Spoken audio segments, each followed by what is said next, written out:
Welcome to Success Story, the most useful podcast in the world. I'm your host, Scott D. Clary.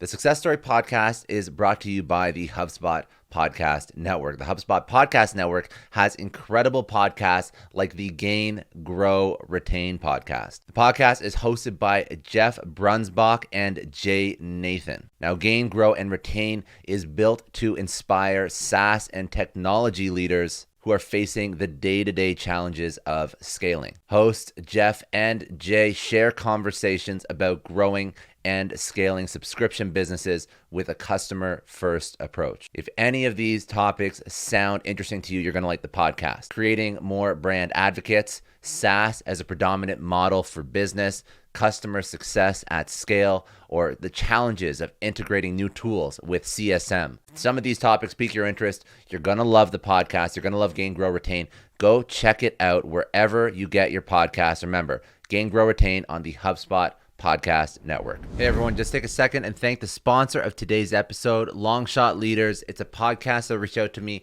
that I just started listening to because I absolutely love them. It's hosted by my good friend Michael Stein. It's edgy, it's different. He interviews absolutely everyone under the sun and speaks through their journey, unpacks the biggest obstacles they've had to overcome to find success in whatever it is they've done in their life. So he interviews Academy Award winners, ex-cons, Holocaust survivors, sports heroes, you name it, he interviews them. And he himself also has a really interesting background. So Michael Stein's a host. He's an entrepreneur, writer, actor, filmmaker. He's also a stand-up comedian. So he kind of puts that all into the interview. And then he gets into the how, the why, the secrets of why people do what they do. It's really cool. I actually love the show. He reached out to sponsor, but I don't take any sponsorships, especially for podcasts, unless I actually like them and listen to them myself. So I listened to it. Highly recommend you check it out. That is Longshot Leaders with Michael Stein.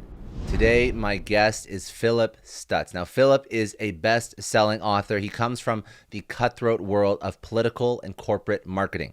He has been described as a marketing maverick, reshaping business success using the secret formula that gets presidents elected. He has contributed to 1,407 election victories, including 3 U.S. presidential victories, and working with multiple Fortune 200 companies.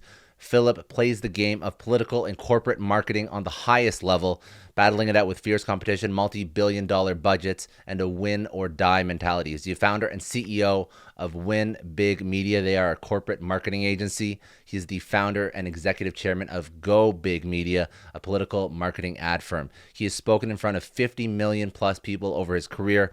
He's repped by VaynerSpeakers, Gary Vaynerchuk Speaking Bureau, and Keppler Speakers, the largest speakers bureau in the United States. He has been on more than 350 and has made more than 350 national media appearances, including ESPN, CBS, Fox Business, Fox News, MSNBC, and CNN. He has also been interviewed by renowned business, entertainment, and health leaders, including Anderson Cooper, Gary Vaynerchuk, Peter Diamandis, James Altshuler, Michael Hyatt, Adam Carolla, Dr. Drew Pinsky, Dr. Stephen Gundry, and many more, and now myself. He's written multiple bestsellers, including his latest book titled The Undefeated Marketing System, How to Grow Your Business and Build Your Audience Using the Secret Formula That Elects Presidents, which hit top 65 out of 6 million titles on Amazon. So what did we speak about? Well, firstly, we spoke about the origin story of Phillip Stutts and how he always has the best possible strategies on every platform, be it in the political arena or in the corporate marketing arena. We spoke about the best ways to test marketing strategies, as well as some lessons that he's learned from testing political marketing strategies. We spoke about how he decides what to focus his energy on while being hugely successful. How does he build a brand? How does he still run 2 simultaneous agencies, one helping presidents win elections, one helping CEOs and Fortune 200s reach their target customers? We spoke about some things that he's learned from his time in political marketing and how those lessons can apply to consumer marketing that maybe the average marketer isn't aware of. We also spoke about comparatising. What does that mean? He wrote an entire book about it. And then lastly, as a marketing agency owner, we spoke about why a marketing agency's only job should be to work themselves out of a job. And what does that mean in terms of a business owner or even a political candidate looking for a marketing agency to work with. So let's jump right into it. This is Phillip Stutts. He is the founder and CEO of Win Big Media and Go Big Media.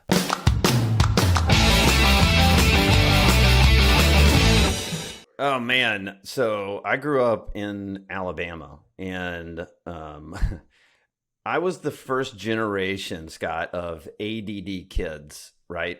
I'm 47 now.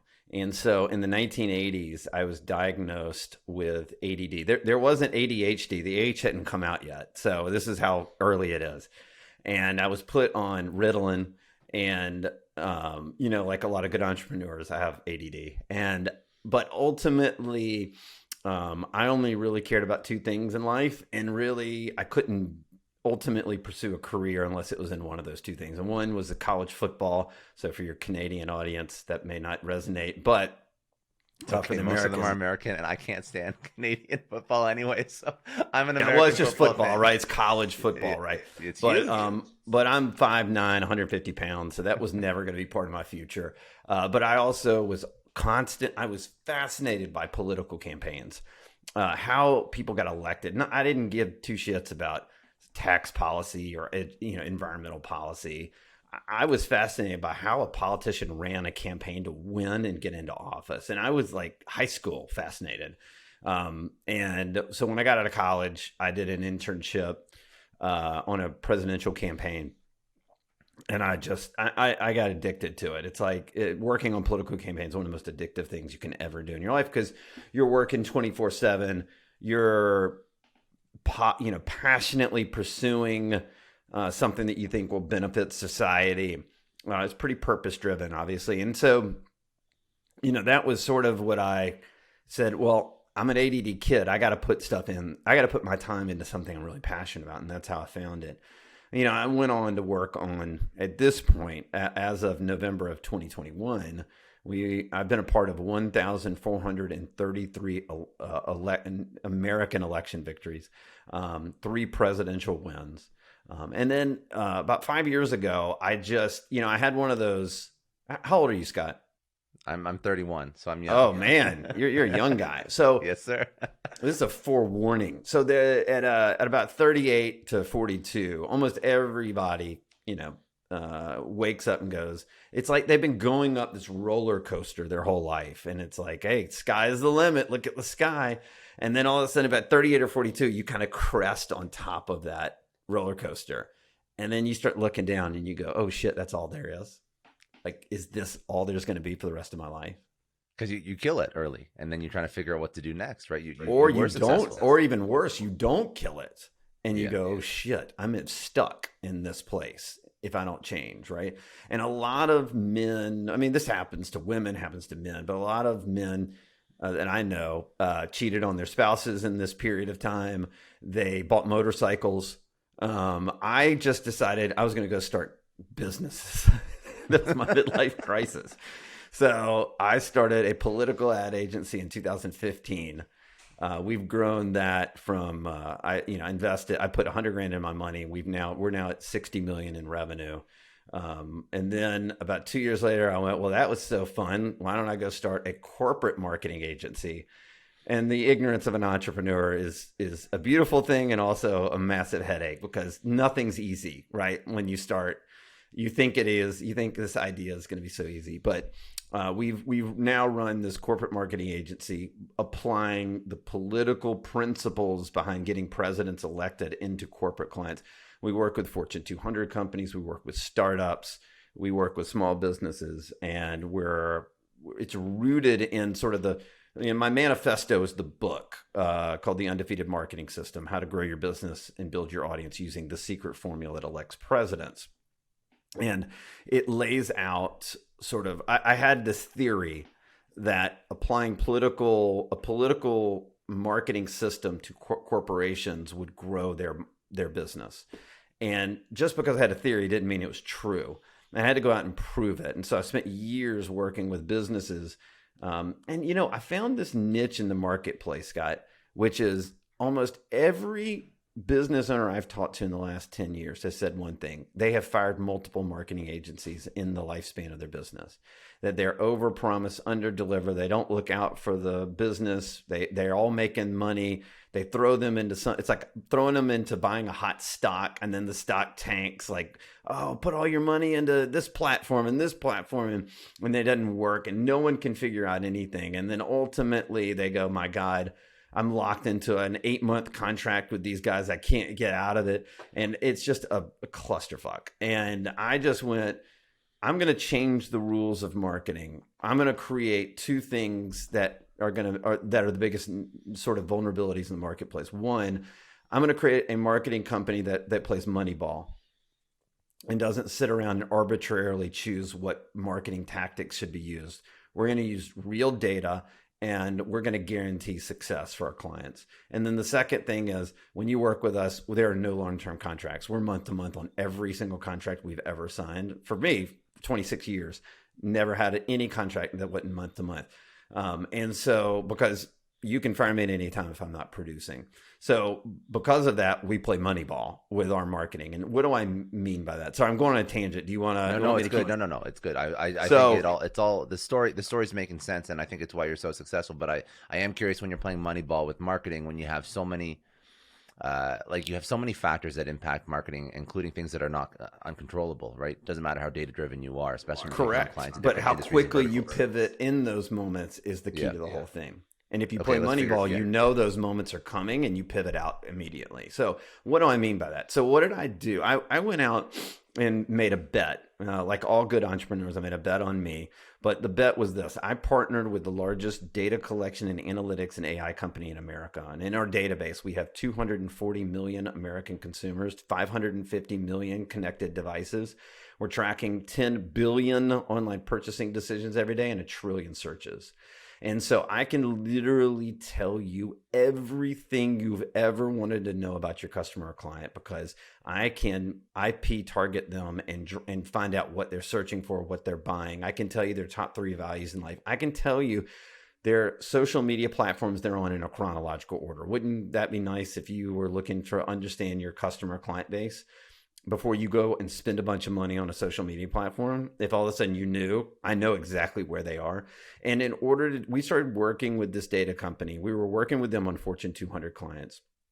And that was the data report we would produce for these Fortune 200 companies, Scott. It would cost about $250,000 for one report, right? So I went to the data company and I said, small businesses, startups, everybody should be using this. These are the same reports that like Amazon and Disney and Hershey's and TurboTax and Altria and DaVita Dow Systems. These are Fortune 200 companies all using this exact database and using these data analytics tools. And I said, I think, small business and startups need this. And they said, okay, well, you pay us a licensing fee of $500,000 a year and you can have it and you can charge what you want. So I do. So I wrote that check, stroked that check, bet everything on me on that, because I wanted to build a marketing firm that focused on data and analytics, not on good feelings and hot trends. So let me tell you what I mean by that. I'll tell you a story. We work with a Shark Tank company, and they do $20 million in revenue a year. And when they came to us, they said they were spending 85% of their marketing dollars on Facebook. And so we took their customer base, we overlaid it online with our data, and we found out that Facebook was the number 5 performing platform for this company with their customers and their potential customers. Number 5. The number 1 social media platform was Pinterest, and they had never spent $1 on Pinterest because women had gotten back into the marketplace. They weren't going into an office, and they needed to buy, this is an office chair company, and they wanted to buy office chairs for their home. And they were spending all of this money and doing okay, but they didn't realize that they could double their business if they just refocused their budget and allocated their budget based on where their customers were and what their customers wanted, rather than them guessing. The problem was the marketing, or the company that hired us to do this, the Shark Tank company. They had a marketing agency that they had hired that only did Facebook ads. So tell me this, is that marketing agency ever going to tell the business owner that Facebook is the 4th or 5th performing platform? Obviously not. For their customers? No Right. way. Right. I'm screen agnostic. I'm platform agnostic. I find sometimes with clients that direct mail is more important than digital media. So where am I going to direct my clients? I'm going to direct them into where the data tells us to go. And then we optimize that performance every single day we work with them. So when things happen, like you said earlier, which was a great point, when something happens in the platforms or people get deplatformed or trends change or things like that, we're on top of it immediately and we can pivot them out of that because we're on top of that. We know what's going on. We know what their customers are doing.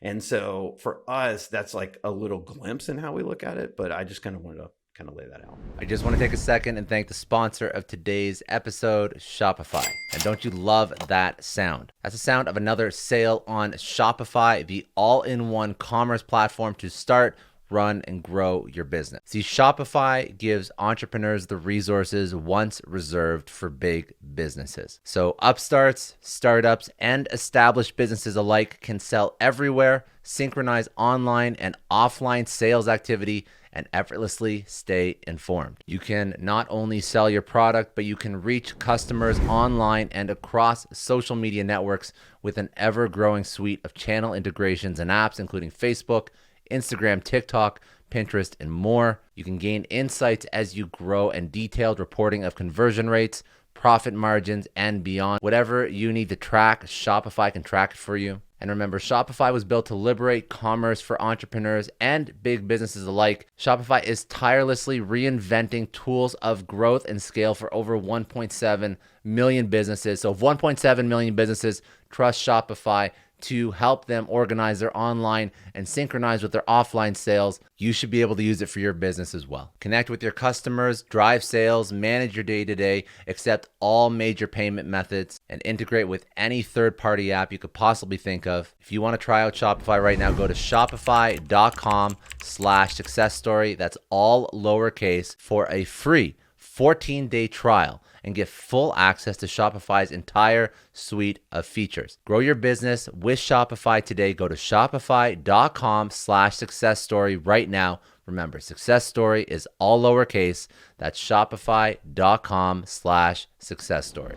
I love it. It makes a lot of sense. And I'm just going to challenge you on one more point with that. So when you're platform agnostic, logically, you go into the data and you figure out what works. Like it just makes a lot of sense. And I know a lot of marketing agencies don't do that because they have their specialists in each platform, right? And that's what they sort of push you towards. But the reason they do that is because it's hard to have the best practices across every platform. So how do you have that? You say you want to go into Pinterest. Do you just hire the best in every platform? Are you on TikTok, Pinterest, YouTube ads, Facebook, all that? Or we have an internal team that knows how to focus on those platforms. Now, if the client, like it's a Fortune 200 client, and they want to get, they want to spend a lot of money, I'm talking about millions. Yeah. Then I have deals with almost 1,000 different marketing agencies that specifically focus on certain platforms, and we can partner with them on those. But yeah, that's how we would look at it. Like here's an example I'm talking about. We worked with a background check company. They're one of the top in America. And they came to us and they said, hey, we want you guys to do our marketing, but we've had this marketing agency for 3 years. We just got rid of them. We want you to look at all of our data. They work with like the big fast food chains because there's such a crazy labor turnover. They have to do background checks on these people. And so they said, one of the things we also do is we audit everything they do in their entire marketing system to figure out what's working and what's not, like where their inefficiencies are. And one of the things we found with them was that Google had changed some rules on them about 3 years ago on how keywords and Google ads were running. And their marketing agency didn't know that the rules had changed, and neither did the company's internal marketing team. And when we looked at them, we found out they were spending $15,000 a month to bid against their own keywords. They were bidding on multiple keywords, but they were bidding against each other. And they didn't know that they were doing that. And they've been doing it for 3 years. It's a lot of money. It's a lot of money. Right. And so what I focus on first is eliminating the dumb tax that businesses are paying in marketing by figuring out how the efficiencies work better. And then we go in and look at the data and figure out, first of all, what platforms you want to be on, should be on, how you should be allocating your budgets more efficiently, like a Moneyball approach. So I'm not saying you shouldn't spend money on Facebook if you're that chair company I was telling you about. I'm saying how much of your allocation of your budget should it be, right? And then the last part is the messaging and the creative. You better, Forbes has this stat out right now. We are seeing up to 10,000 ads a day online and offline. 10,000 ads a day online and offline per day, each person. So are you breaking through the clutter with your ads? Or are you one of 10,000 that no one's paying attention to? And so you use the data to find out what is going to ring the bell of that customer. And then you make creative and messaging that makes them pop through the screen or the page or whatever it is to say, what is that? And they want to know more and they want to click through. And that's the key to the whole thing, man. Do you pull over any learnings from when you market? Like, I know a very data-driven approach is probably very important, obviously, in political marketing. But are there any other key lessons that you found after years in political marketing that you can pull into consumer marketing, B2B, B2C, that are like hyper relevant that the average marketer may not think of?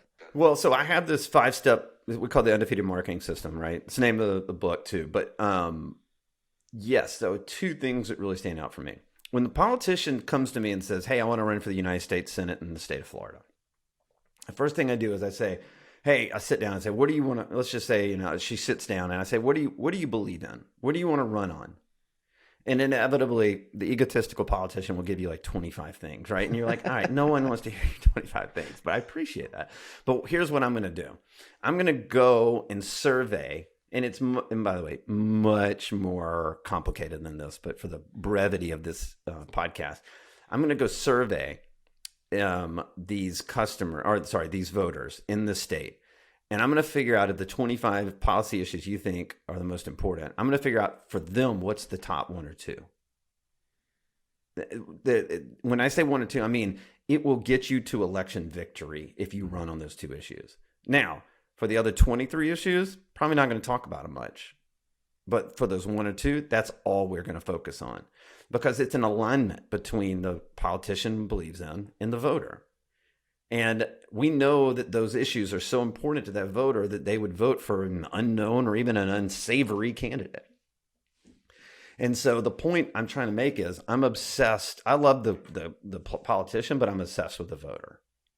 And the translation is I love businesses and I love business owners. I'm one of them, but I'm obsessed with the customer or the client. Obsessed. I'm their advocate for that company that hires me. And that's how I look at it. And that's for me. I've always thought that. And I think that's what makes us a lot different than most marketing agencies. It sounds like most marketing agencies do what I'm about to say, but they do it wrong. And that is testing messages. So all marketing agencies will tell you, Scott, they're like, hey, we test messages. Yeah, we test that. But they're typically making those up in a brainstorm session around a conference room table. Hey, let's say this. Let's say these 10 things. Let's go test it. I'm only pulling the messages out of the data. And then I'm going to test those to see which one rises. We already know that 10 messages from the data will work, but which one rises to the top? So let me give you an example. So please know the story I got a disclaimer. The disclaimer is this. I am not here to talk about left or right. I am not here to talk about Democrats or Republicans or woke cancel culture or Trump, Trump in the sense of campaigns and stuff like that. All right. But I'm going to use an example of what the Trump campaign did in 2016. That was brilliant. They followed this undefeated marketing system because all politicians follow it. And when they got to the testing phase, they tested what they found in the data. And they would test one message 162 different ways. 162 different versions of one message. They'd have a green background, a red background. They'd have a man in the ad, a woman in the ad. They'd have different font sizes. They'd have fonts in the right corner, the left corner. They did 162 different versions. And ultimately, they knew the message would work. They just didn't know how to optimize that message the best. And so They went out and ultimately they found 8 or 9 messages that blew through the roof, and they had no idea why.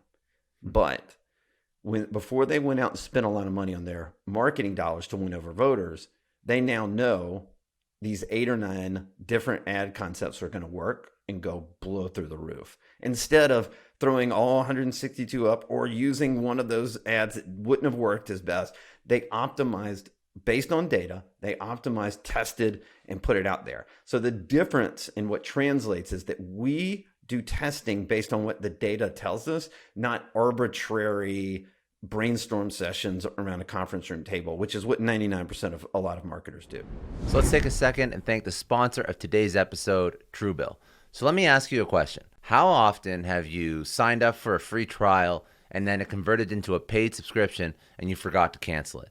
Or how often have you just not been able to cancel something because the process to cancel that particular monthly service is just horrible and painful, and they make you jump through hoops?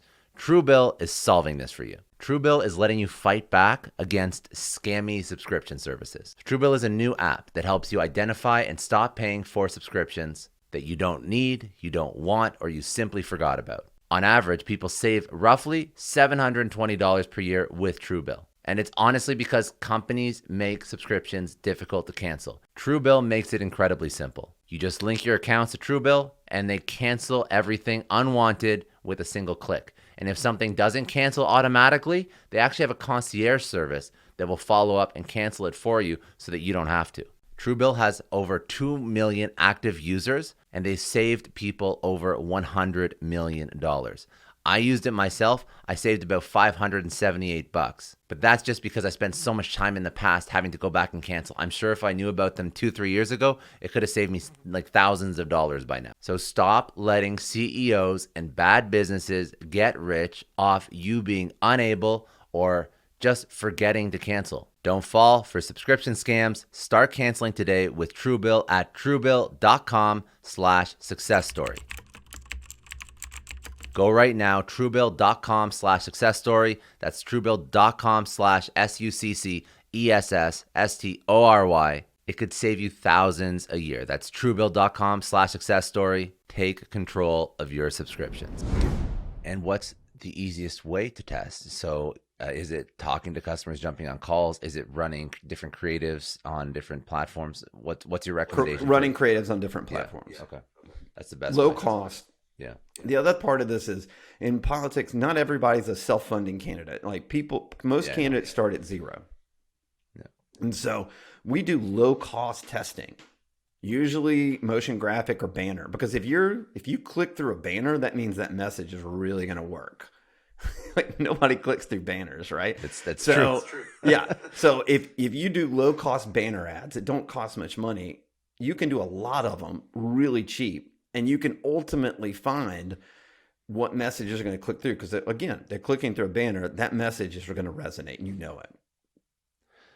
One of the themes in your book, or one of the things that sort of I pulled out was your marketing agency you're working with should be working towards working themselves out of a job at some point. But what does that actually mean? Does that mean that you are actually trying to, when you work with companies, are you trying to eventually exit and let them run on their own, or is it just that's the mindset you have to have? Yeah, it's a mindset. It's like, do you ever really think you're going to retire at 65? Like, but the mindset is, hey, you're working towards an exit, but it doesn't mean you're ever going to stop, right? So what I mean by that is your intention should be to create a loyal fan base, a loyal customer base. You should do so much for them and provide so much value and over and over and over again that they become so loyal to you that they won't work with anybody else or buy products from anybody else. And like an example of that is Yeti. You got them right there. Yeti freaking coolers. People. Oh, coolers, not the mic. Sorry. No, yeah, I got a Yeti mic right now. But no, I don't. I have a blue mic. But anyway, Yeti coolers. People put their stupid logo on a hat and wear it proudly. They put the bumper stickers on cars. I mean, I'm drinking out of a Yeti right now. Like, I mean, people are obsessed with this company, right? Does it mean Yeti doesn't market anymore? No. but they make so much damn money because of their loyal customer base. Like, here's another one. No one has ever gotten a tattoo on their arm of a Honda motorcycle, but they have of a Harley, right? And shouldn't that be the aspirational way you look at your marketing? Like, that's my whole point. It's aspirational to what you're trying to achieve, because you're going to make 10 times more money if you have that kind of loyal customer base or client base. Another point, comparatising. What does that mean? Comparatising, going negative. Yeah.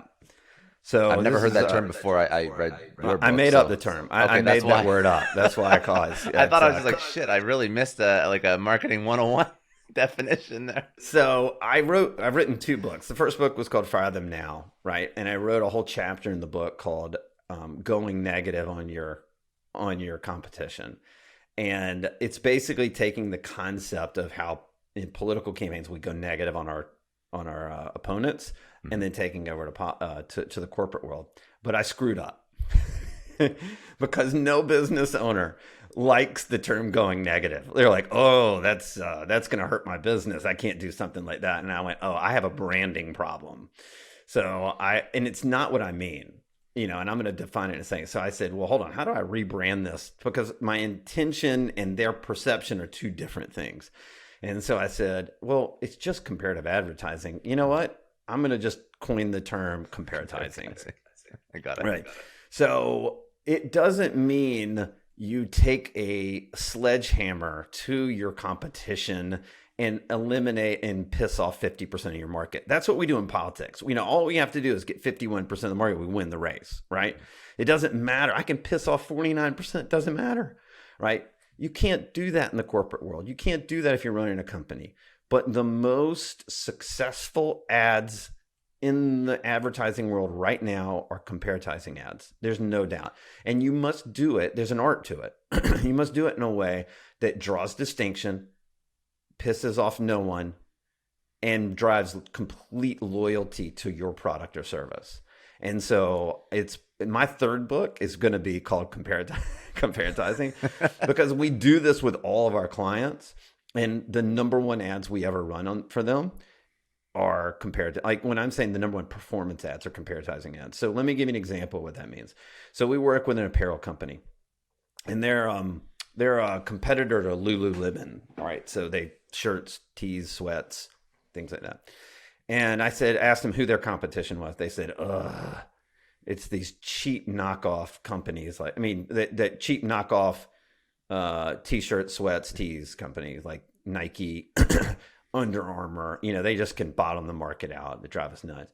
Well, we looked at their data. So we ran what we call this customer insights report. And we found out that something like 82% of their customers hated cheap sportswear. That's why they were their customers. They liked high-end, expensive, comfortable sweats, tees, all that kind of stuff. And so I said, I have an enemy. Let's go. And so we ran a bunch of ads for them, but the number one performing ad we ever ran in the history of their company among men was a comparatising ad. And it said, don't buy your clothes from a shoe company. And then the tagline said, just don't do it. Got it? Just don't do it. That's funny. All right. That's good. So you're smiling, right? Yeah. Does this offend your sensibilities? It does not offend my sensibilities. No, it does not. It's clever. It's clever. It's like aha. And like I'm not getting people to. No one buys because they saw that ad, but they're curious and they go, "Hold on, what is this?" And they click on it, and then they start that journey as a customer, right? And it was the number one performing ad we ever ran for them among men. And that was because, first of all, it made you smile. Second of all, it drew a distinction because in their subconscious brain, they go, yeah, I don't like cheap clothes either. That's me. It speaks to me, right? So it draws a distinction. It sticks out in a land of 10,000 ads a day, and it draws loyalty because the loyalty, they go, yeah, that's me. I'm that too. I'm loyal to that. We worked with a a food and supplement company, 9-figure food and supplement company. And when we looked at their data, we found out that 62% of their market hated soda. This is what the data told us. Now, how would you know that? Like, it makes sense, but how would you know that? We also found out that 50% of their customers, we're talking millions of customers, were vegan or considered themselves vegan vegetarian. So we ran a lot of ads. We also ran a lot of ads on other things we found in the data. But the top 2 performing ads we ever ran for them were, one, the vegan vegetarian ad. That made sense because half the market was vegan and vegetarian. But the number 1 ad we ever ran for them, and the number 1 ad they ever had in the history of their company, was a comparatising ad. It was an anti-soda ad. And that particular ad performed 2x click-through rate better than the number 2 vegan vegetarian ad. Not the other ones that we tested. The number 2 ad. It was a 2x on click-through rates and a 20% higher conversion over the number 2 performing ad. Why? Because the customer hates soda and their marketplace doesn't like soda. And if you saw that ad and you love soda, you're not really their customer. So they didn't give 2 shits about that. And so people saw it and they go, yeah, I hate soda. I want healthier, sport drink or a healthier drink.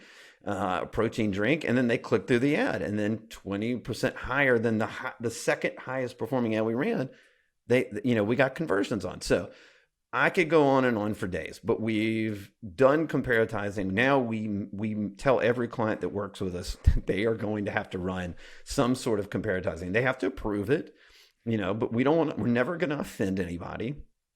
But we know they work, and in a land of 10,000 ads a day, you got to break through the clutter, and comparatising is the number 1 tactic to do it.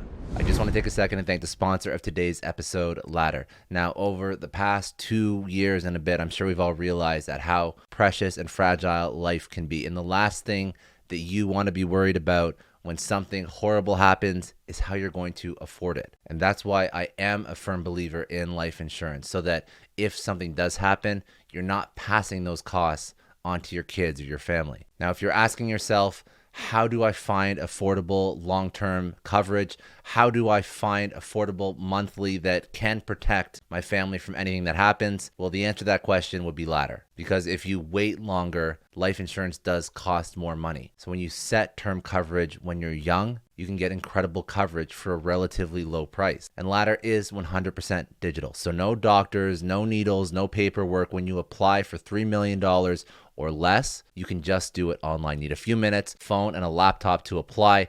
Ladder's smart algorithms work in real time, so you'll find out if you're instantly approved. If you prefer to talk to somebody, they also do have a team of licensed agents. They don't work on commission, so they'll help you. They won't upsell you. There's no hidden fees. You can cancel at any time, and you can get a full refund if you change your mind in the first 30 days. And Ladder policies are issued by insurers with long proven histories of paying claims. They're all rated A and A+ by AM Best. So finally, Ladder is offering an option for people that want to protect their family, that want to start getting behind life insurance at a younger age. So if you want to see if you're instantly approved, you can go to ladderlife.com/successstory.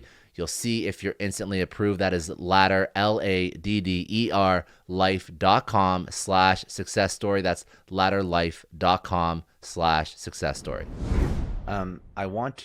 These are all really good marketing lessons. I know that you speak about a lot of different things. Like when I was going on your Twitter before, you were speaking about your moonshot that you had with a particular disease. And I know you've also spoken about politics, and I thought something about college sports as well. So I love the marketing. I love the marketing stuff. But I've made 26 appearances on ESPN. I know. So my question, and more just like you how do you decide as an entrepreneur, as a business owner, as somebody who has been highly successful, where do you decide to focus your energy? What's relevant and important for you now in your life? Because these are all great marketing things. I'm all in on my company. I know, but I mean, there's other things that are also important to you. And I just want to understand, like, why do you put these things out into the world? Why is that important for you as somebody who is big on marketing and you speak about marketing a lot, but then you also go into these other topics. Talk politics, I'll talk health, and I'll talk sports. It's part of who you are, and I'm curious why. Yeah, I'm an ADD kid. Let's go round back to that first question. And I want to, if I find it fun and exciting and different, I'm kind of curious about it. Like since the pandemic, I've become obsessed with hunting. And now I'm hunting like crazy everywhere. And I'm 47 years old, never hunted before, but just got done with an elk hunt out in Colorado and planning hunts for the next 10 years. And I'm taking tons of classes and self-defense classes and gun classes. And I'm buying, firearms right now because I want to learn that skill. I want to learn how to be a better shooter. I want to understand my gun. I want to understand where it comes from. I want to understand my scopes.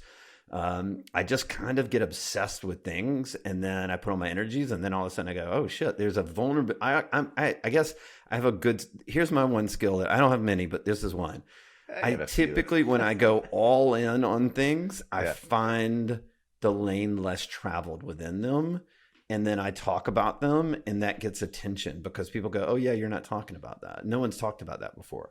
So like the political guy that does corporate marketing, or I was on ESPN talking about how college players were going to get paid, but which is now what's happening in college football. But I actually saw this 2.5 years ago and brought it to ESPN, and they said, well, why don't you just come on and talk about it? And then I've been one of the experts on it. I have no background in that whatsoever. I said, this is going to change everything for this sport, and no one's talking about it. I just, for background of your listeners, I have what doctors say is an incurable esophageal disease. And so I went all in and decided as an entrepreneur, I would find a cure to my disease in 5 years, even though the Mayo Clinic where I was being treated laughed at me when I suggested such a thing. And there's no research behind a cure to this disease that I have. And no one was doing much of anything. And then 4 years and 9 months later, I haven't cured my disease, but I'm the first person in human history that's ever improved their symptoms with the disease. And that's never happened before. It's a long story, but I just kind of go all in, and I find the lane that no one goes on, and then I do all the hard work, which really sucks because I get excited and then I think it's going to be a lot easier than it is, and then it isn't, and then I'm committed. Do you think? No, in all seriousness, like, do you think? I guess my thought was, when you constantly just take on these new things, do you think that just makes you that much more, I don't know, more competitive in the things that you're already doing, when you're forcing yourself to upskill all the time, learn new shit, just redo the thing again, like not like major things. You're not starting a new agency. You're just going down a road, figuring stuff out. I can only imagine like there's some sort of psychological benefit. Yeah, I'll tell you what it is, because here's another thing I've gone in on psychedelic drugs. Really? For therapeutic purposes. I've heard a lot about that. I've done MDMA. I've done MDMA with LSD, and I've done it with a therapist. I've done one with my wife in the room with me, with a blindfold on, laying on a sofa. And you ultimately come to figure out, you basically peel the layers of your subconscious of all the things that drive you. I now know that anytime I'm upset, angry, or frustrated, that's all rooted back in the trauma of my own life and my own childhood. And when you allow yourself to say that it's not anybody else's fault, it all comes back to me. Mm-hmm. There's a responsibility there. And part of my trauma is the feeling, to be honest, the trauma that I've discovered and uncovered through all of the psychedelic work was just the feeling of mass rejection from my childhood. Massive rejection on every level, on every front, in every form you can imagine. It's also why I'm a really good entrepreneur, because I dealt with so much rejection early in my life that rejection, it bothers me subconsciously, but it doesn't bother me consciously, if that makes sense. Like, I can have failure upon failure upon failure, and I'm not going to stop. I'm committed all the way through because I'm going to overcome that rejection of failure. But it's also my kryptonite too. It's where I, struggle the most. If I get frustrated, angry, it's because I felt rejected somehow. And I then lash out at someone else over that, and then you go, oh, fuck, it wasn't their problem. It wasn't their fault. Maybe they, made a big mistake, but my reaction to that is rooted in my trauma. And so for me, Scott, I'm not competitive at all. I'm like the least competitive person. I'm competitive with me. Mm-hmm. That's it. I have no competitive bone whatsoever. I can go play golf with my friends and they want to bet and they want to do all that stuff. I don't give two shits if I lose. Like, it drives them nuts. It doesn't bother me. I don't care. I don't have any competitive bone with anybody else other than just me. I am the most competitive human being on earth in my world with myself. Which is all that really matters at the end of the day anyways. That's all you can actually. I guess. I don't know. It's just kind of my wiring. When you were like using some of these, like, I don't know, I guess just drugs, like, but you're using them to uncover different parts of your psyche and just be more self-aware. Because I've also heard this as well, so I'm not sure if you've ever done this, but I hear that like microdosing for creativity is a very popular thing now. But I have no experience with this, but I hear like CEOs do it and whatnot. So is that something that you found when you tried these out, or? I had the choice to make. What was best? Do I want to follow what everybody else is doing, or do I want to just take it one step at a time and do what's best for me? And I'm not opposed to microdosing, but for me right now, it's just not what I want to do. Some people I know do psychedelics with therapists once a month. I mean, massive amounts of MDMA or psilocybin, which is mushrooms, or LSD, or there's a host of others. I mean, there's like 30 different things you could try.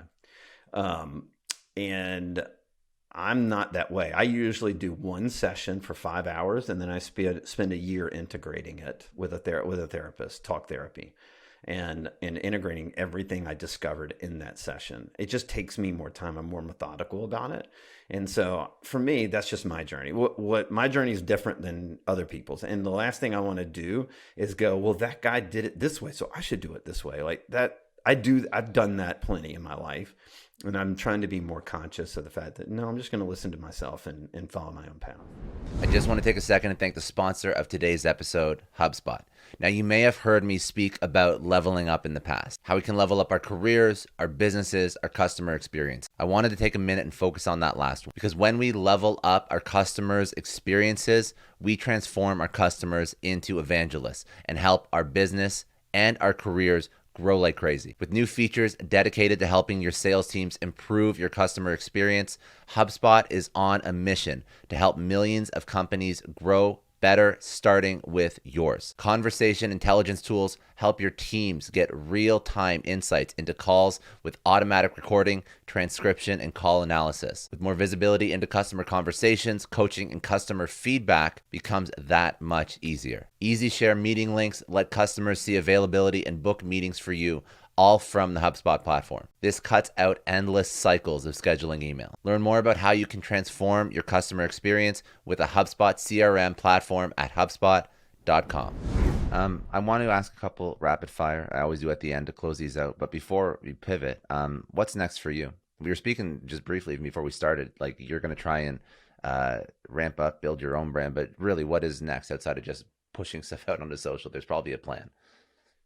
Yeah, I mean, I own 5 different companies. I'm running one of them right now. I'd like to be in my own holding company and managing all of my companies from that point. And that's sort of the next 2 years where I'm moving towards, and also building my brand out a little bit more. And frankly, I have a 9-year-old. And I'd like to spend more time with my family. I've got 9 more years before my daughter goes off to college, and I want to be a better husband and father. And part of that is relinquishing that time I've put so much into my own businesses to make sure I have a more balanced lifestyle. Very good. Where do people find you? What's the best social website people can go reach out? Yeah, a couple different things. If you can go to phillipstutts.com. I'm sure you'll spell it properly in the show notes. But if you're like curious on how we look at data for your own company, we do a free data assessment. And it's 30-minute call with my team. You'll tell them like what your customer base is like and they'll tell you how how our data would match and look at that. And then you can decide if that's something you want to undergo and work with us on. But I have my own podcast, the Undefeated Marketing Podcast, where we give free marketing tips and value out to business owners. I also write every 2 weeks to my subscriber list, and that's again at phillipstutts.com. For people listening, what's the type of company that you would work with? Is there a certain stage, certain revenue size, headcount, or is it any category? It's called committed versus interested. All right. That's good. I like that. Good. I like committed business owners. I mean, we work with startup companies right now that don't have a ton of money, but they're like, look, we're in this thing to build this for 10 years, and we need a partner to build us for 10 years. What I don't want is a business owner that chases shiny objects until the next shiny object passes by their eyes and they move on.